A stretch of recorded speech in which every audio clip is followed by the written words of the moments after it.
हमारा मकसद ये है सरकार केवल वो डुप्लीकेसी को हटाना, मतलब जो सच्चे लोग हों, सही नाम हो, वही एसआईआर का हिस्सा बने और वह उनका नाम जो मतदाता सूची में होना चाहिए। तो इस पर समाजवादी पार्टी को आपत्ति क्यों है? कि कितनी वोट कटेंगी, लगभग ये चर्चा हो रही थी। उसने कहा कि जो 7 कॉन्स्टिट्यूंसी हैं, कम से कम 6.5 लाख वोट तो मान के चलो, इससे ज़्यादा भी कट सकती हैं, इतनी वोट कटेंगी। सबसे मजबूत यहाँ भारतीय जनता पार्टी की ये कॉन्स्टिट्यूंसी है कैंट, और अब ये घबरा गए। 2 लाख 1.5 लाख से जीतते हैं इसी कॉन्स्टिट्यूंसी, 2 इनके कट गए। तो ये कॉन्स्टिट्यूंसी जो इनकी पक्की थी वो भी दिक्कत में आ गई। उत्तर प्रदेश में एसआईआर की प्रक्रिया जारी है।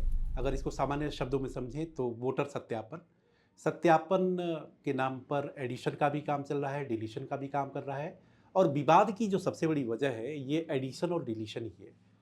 सत्ता पक्ष का ये कहना है कि जो डुप्लीकेसी है उसको दूर करना है, वहीं विपक्ष का कहना है कि चुन चुन करके उन नामों को हटाया जा रहा है जो विरोधी खेमे से जुड़े हुए लोग हैं, यानी कि अपने अपने तर्क हैं। और इन सब के बीच अर्बन वोटर का भी एक मुद्दा है। खास तौर से इस तरह की खबर आई कि अर्बन वोटर्स के नाम जो हैं वो लोग शिफ्ट होना चाहते हैं गाँव की तरफ, और ये भारतीय जनता पार्टी के लिए भी एक कंसर्न है।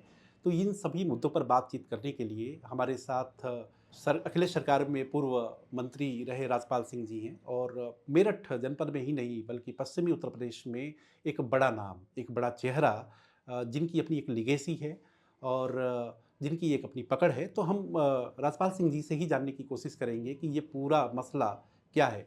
सर, पहला सवाल तो यही है कि चुनाव आयोग की तरफ से ये कहा जा रहा है कि जो डुप्लीकेसी है, हमारा मकसद ये है सर का केवल वो डुप्लीकेसी को हटाना, मतलब जो सच्चे लोग हों, सही नाम हो, वही एसआईआर का हिस्सा बने और वह उनका नाम जो मतदाता सूची में होना चाहिए। तो इस पर समाजवादी पार्टी को आपत्ति क्यों है?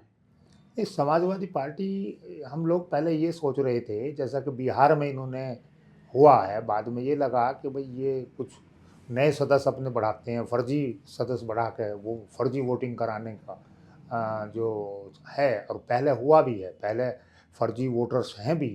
मान लिया हमारा ही मकान नंबर है गांव में, उसमें भी कॉलोनी आ गए, तो शहर के नज़दीक आ गया।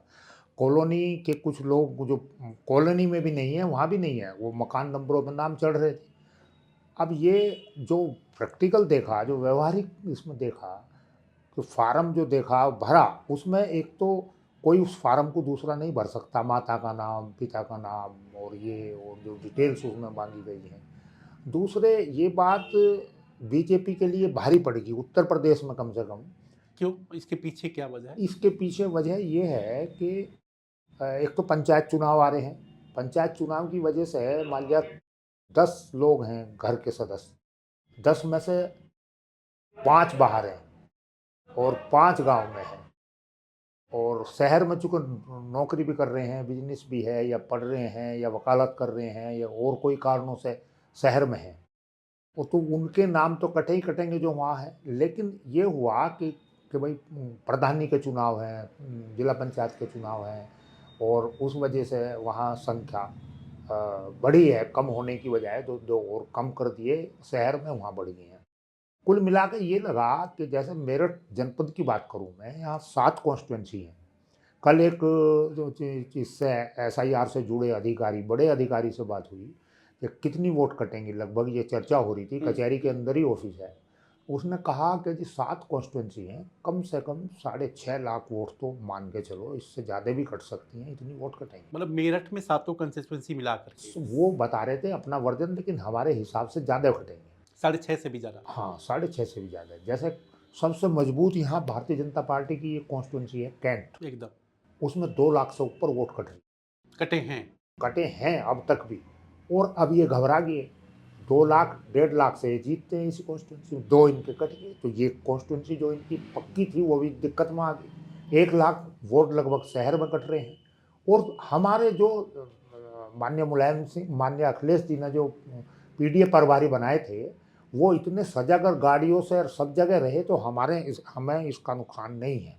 हमें जहाँ तक लग रहा है, इन जनपदों की बात, पश्चिम की बात, हमारे लोगों ने तो सबने भर दिए फार्म, अपना आंकलन कर लिया। इनके फार्म नहीं भरे गए हैं। शहर का ही उदाहरण ले लो, रफ़ीक अंसारी शहर। लेकिन सर, भारतीय जनता पार्टी तो बड़ी एक्टिव अपने आप को कहती भी है, एक्टिव रहती भी है ज़मीन पे भी जो है, तो कहाँ वो चूक गए और कहाँ आप लोग जो मतलब बिहार से आपने सबक लिया कि ऐसा है, ये कहने को बिहार में क्या हुआ वहाँ की तो नहीं मुझे जानकारी, इन्होंने क्या घपला करा, क्या हुआ, क्या हिंदू मुस्लिम वहाँ पड़ा, क्या नहीं पड़ा, लेकिन ये पूरे ऐशो आराम में है, ये पूरे लूट खसोट में है। भारतीय जनता पार्टी। भारतीय जनता पार्टी के वर्कर भी, नेता भी, आप किसी को देख लो, इनका कहीं कुछ ऐसा वो नहीं था कि अब ये निकले ही नहीं घरों से, इन्होंने बढ़े ही नहीं, और इनके अथॉरिटी इनकी हैं, कलेक्टर इनके हैं, सब ये कह रहे हैं कि भाई इतना रोज समीक्षा कर रहे हैं कि इतने इतने नहीं भरे गए, इतने आपके नहीं आए, कैंट इतना पीछे है, कैंट तो इन्हीं की कॉन्स्टिट्यूंसी है, और जो शहर इतना पीछे है और ये इतना पीछे है, तो ये घबराहट है।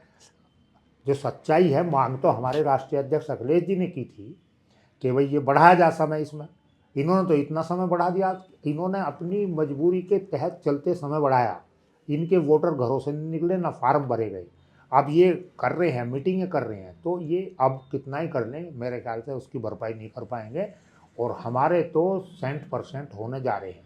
और सर एक सवाल और है कि जैसे वेस्टर्न यूपी में 2014 के बाद से जी, मतलब 2024 के चुनाव तक भारतीय जनता पार्टी का मतलब सहारनपुर से लेकर के आपका आगरा मथुरा तक, तो देखा जाए तो मतलब समाजवादी पार्टी को तो वो परास्त करने में कामयाब ही रहे हैं। नहीं, समाजवादी यहाँ तो हमारे 7 में से 4 एमएलए जीतते हैं, मेरठ में, मुजफ्फरनगर में भी जीतते हैं, बिजनौर में भी जीतते हैं, लेकिन ये 89 में तो थे भी नहीं, 89 का जो चुनाव हुआ था जनता दल का, ये गांव में कहीं नहीं थे, हालांकि वो इकट्ठे लड़ा गया था चुनाव, फिर बाद में अलग हुआ था, तो ये कहीं जीतते नहीं थे, देहात में ये थे ही नहीं, ये तो 90 के बाद देहात, बाबरी मस्जिद वाले मैटर के बाद ये देहातों में आए हैं, इनका देहात में कहीं कुछ नहीं था। अब जो हालात हैं, समाजवादी पार्टी को कहाँ बागपत में, कहाँ ये आप ये समझिए कि बागपत में जब जब हमारा कैंडिडेट लड़ा सीधे, तो ये हार गए भाई, लोकदल मान लिया साथ रहे तो जीतते हैं, नहीं तो वो हारते गए।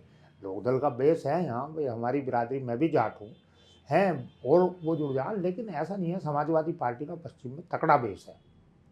लेकिन वो नतीजों में उस तरीके से जैसे अगर सांसद का उठा के आप देखिए, ये बात सच है कि मतलब समाजवादी पार्टी ने भारतीय जनता पार्टी को 32 सीट पर लाके रोक दिया, लेकिन उस 32 सीटों में अगर बात करें तो इनके मैक्सिमम जो मतलब बीजेपी के एमपीज हैं वो तो आपके वेस्टर्न यूपी से ही निकले, मतलब बीजेपी को नुकसान पूर्वांचल में हुआ, मध्य यूपी में हुआ, बुंदेलखंड में हुआ, लेकिन पश्चिमी उत्तर प्रदेश में तो भारतीय जनता सर, ये पार्टी। अभी तक जो चुनाव हुए हैं, ये हिंदू मुस्लिम करने में कामयाब रहे, उससे ये इतना इन्होंने कर दिया है कि जो ये सरकारें इनकी इतने दिन से हैं, ये मोदी जी हैं, योगी जी हैं, ये उसी फॉर्मूले पे चलते हैं, डेवलपमेंट इन्होंने कोई करा नहीं है। मान लीजिए मेरठ का ही मैं उदाहरण लूँ, तभी से लगातार 12 साल हो गए मोदी जी को, आज तक हवाई जहाज नहीं उड़े, उनका हवाई जहाज बन रहे, आज बन रहे, कल बन रहे, कूड़ा निस्तारण प्लांट नहीं लगा, inner ring road, outer ring road नहीं बनी, डेवलपमेंट जीरो है इनका।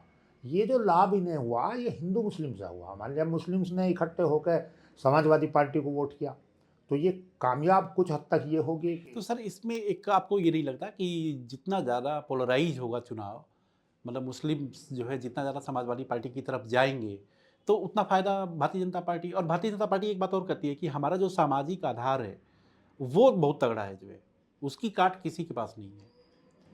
नहीं, सामाजिक आधार इनका कुछ नहीं है, लोग नाराज हैं, किसान नाराज हैं, और जो छोटा तबका वो भी नाराज है, यहाँ तक कि मजदूर तबका, दलित वर्ग भी नाराज है। वो सवाल उनका रोजी रोटी का है, वो हर जगह परेशान है ये, और इनके इनकी सुनवाई गरीब लोगों की कहीं नहीं हो रही है। आप निचले स्तर पर आप देखिए, हर जगह भ्रष्टाचार इतना बड़ा है, लूट खसोट, तहसील थाने, इनके एमएलए की नहीं सुनी जाती, इनके मंत्री की नहीं सुनी जाती। समाजवादी पार्टी में नहीं था ऐसा, एक कार्यकर्ता कहे जाति हो रही है तो वो अधिकारी मानता था, इसका मतलब निचले स्तर पर, निचले स्तर का नेता ही निचले लोगों को राहत दिलवाता था। यहाँ ये स्थिति नहीं है, इसलिए इनके खिलाफ नाराजगी है, और नाराजगी का वजह है कि हमारे 37 एमपी जीतते इनके सामने, और 10 हमारे हारे। मान लिया यहाँ मेरठ का भी हारा, 10,000 से वो हारा नहीं, हराया गया, 14 मशीन। अब मैं ज़्यादा डिटेल में नहीं जान चाहता, वो अखबार में भी छप गए, सब हिंदुस्तान टाइम्स में छपा है। 61,000 वोट तो अकेले इसमें ही कटी हैं, फर्जी कार्ड पड़े मिले, ये मिले, कैंट में, कैंट ही इनकी सबसे बड़ी कॉन्स्टिट्यूंसी थी। इस तरह का इन्हें नुकसान वही तो हुआ है, इन्होंने जो फर्जी वोटर बना रखे थे वो कट गए इनके। तो बीजेपी, अब हमें लग रहा है उत्तर प्रदेश में हम नुकसान में नहीं है, ना ये कर सकते हैं हमें नुकसान। हम तो सचेत हैं, इसलिए सचेत हैं कि ये पोलराइज करेंगे जनता को हिंदू मुस्लिम के नाम पे। एसआईआर से कोई ज़्यादा नुकसान ये नहीं कर पाएंगे।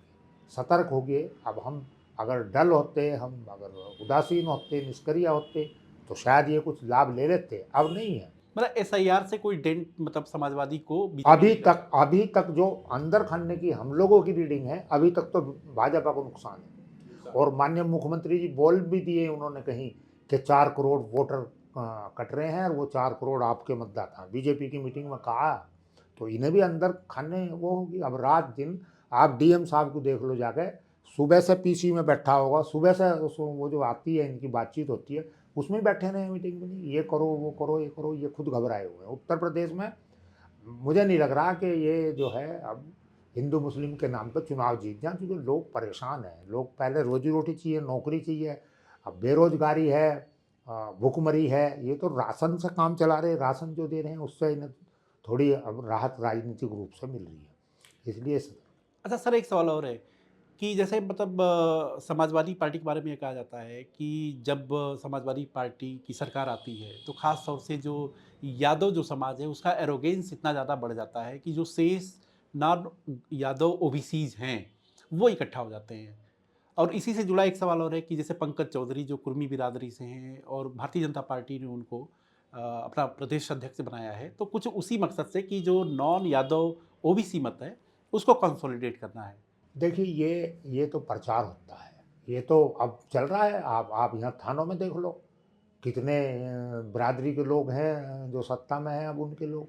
या ये प्रचार एक तरह से होता है। और कुछ बिरादरी को इनडायरेक्ट डायरेक्ट फायदा भी होता है। मैं ये नहीं कह रहा कि ये हमारी सरकार में नहीं, नहीं जैसे एक कॉमन परसेप्शन बना बदनाम कि किया गया, बदनाम। एटा इटावा मैनपुरी के यादवों ने क्या किया कि इतना ज़्यादा अरोगेंस उनके में ज़्यादा था और उसकी वजह से जो प्रदेश में एक मैसेज नहीं गया नहीं, जो है कि दरअसल ये बदनाम भी किया गया।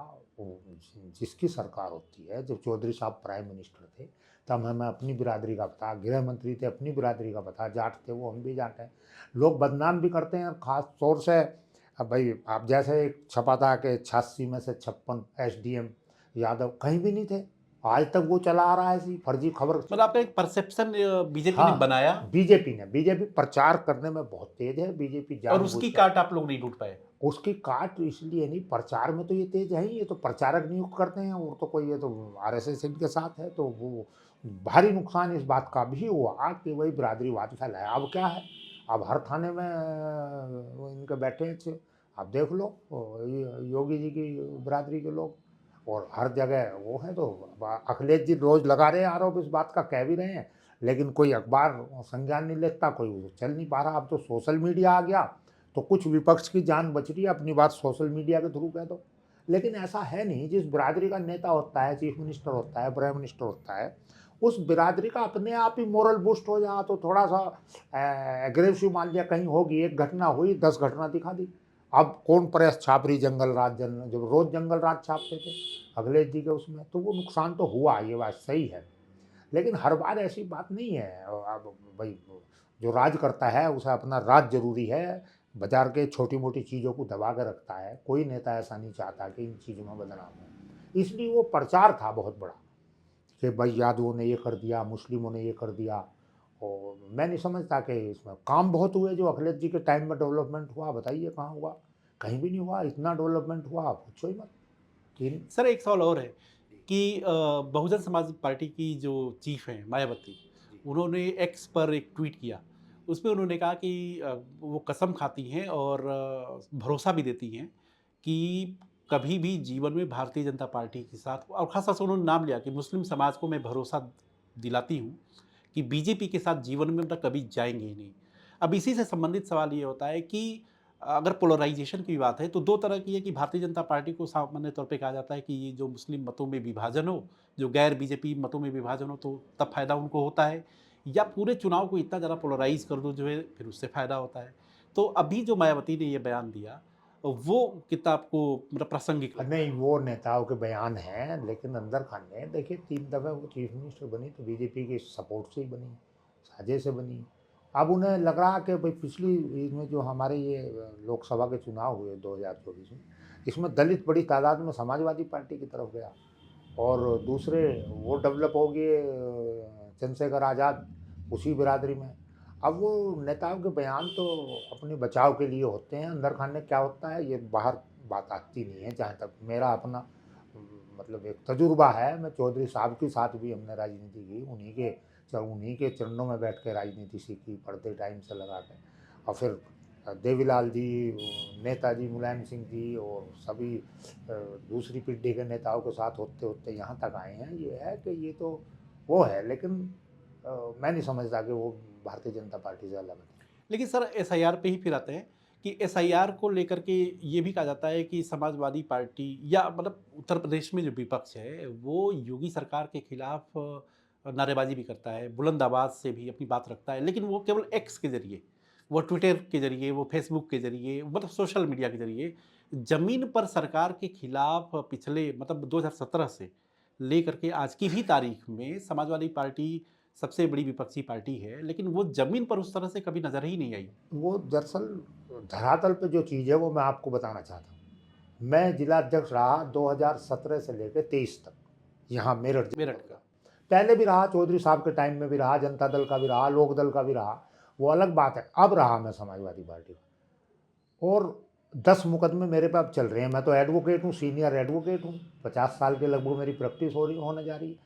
चलो हमें तो कोई दिक्कत नहीं, लेकिन जो आम कार्यकर्ता पे मुकदमे अब मान लिया कोई पहले की सरकार इस तरह के गंभीर धारा में मुकदमे कायम नहीं करती थी, ये मुकदमे कायम कर रहे हैं। और ये जुडिशरी पे भी 40% लोग इन्होंने अपने कर लिए दबाव बना बना कर।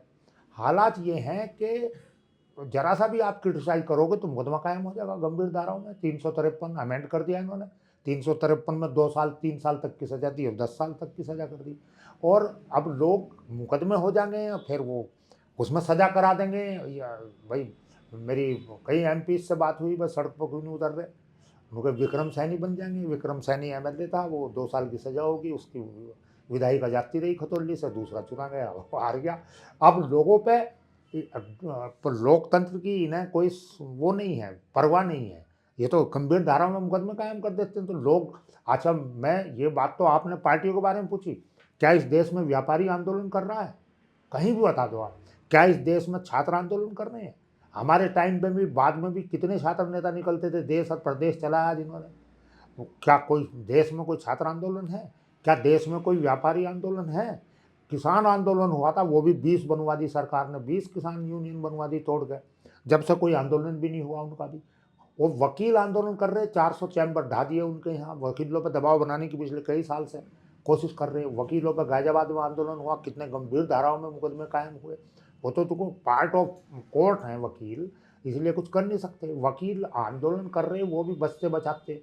और कोई सा वर्ग इस देश में आंदोलन कर रहा हो तो बताओ, तो पॉलिटिकल पार्टीज नहीं बंद कर दिए, उनके कार्यकर्ताओं पर मुकदमे हो जाओ। आपने अब देख लो कितने मुकदमे राहुल गांधी पे कर दिए, वो तो नहीं डर रहा। राहुल गांधी पे कितने मुकदमे हुए, और नेता मुकदमों से रोज डलते हैं। अलग कोर्ट बन गए हैं, एमपी एमएलए कोर्ट बन गए हैं, 15 दिन में तारीख लगती है, साल भर में मुकदमा डिसाइड करके सजा करके अलग करें, खत्म उनका केस। ये जो दहशत पैदा करी है 12 साल में बीजेपी ने, उसका नतीजा है कि ये लोकतंत्र की हत्या की तरफ बढ़ रही है। तो हमारे साथ अखिलेश सरकार में मंत्री राजपाल सिंह जी ने बड़ी बेबाकी से एसआईआर पर और एसआईआर के अतिरिक्त तमाम सारे मुद्दों पर बातचीत की और उन्होंने कहा कि मौजूदा सरकार का जो कैरेक्टर है वो तानाशाही का कैरेक्टर है और वो गंभीर धाराओं में मुकदमे दर्ज कराते हैं, तो कहीं ना कहीं वो इंटिमिडेट करते हैं, मतलब धमकाते हैं, डराते हैं और उसकी वजह से भी सड़क पर आंदोलन नज़र नहीं आते।